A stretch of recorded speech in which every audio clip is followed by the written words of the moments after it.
already.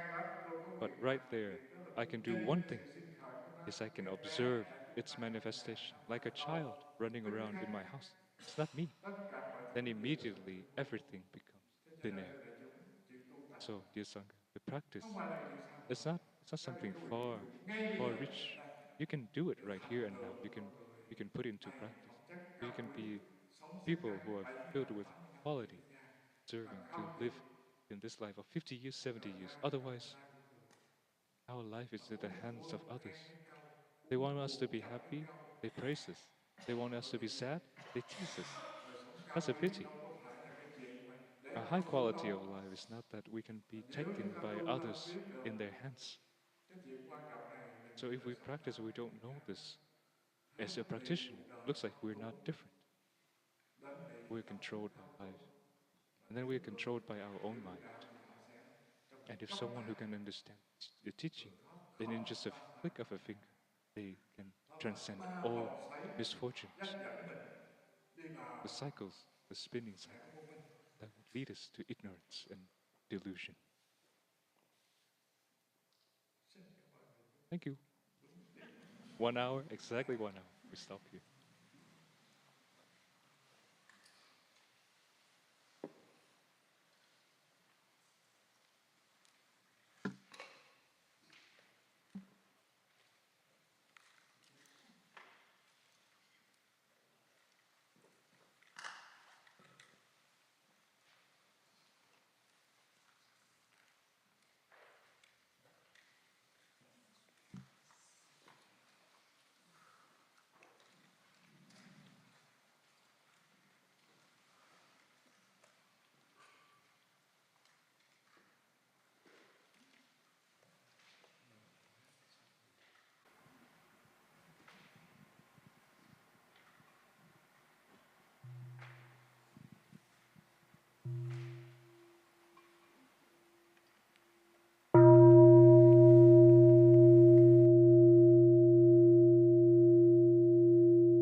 So, dear community.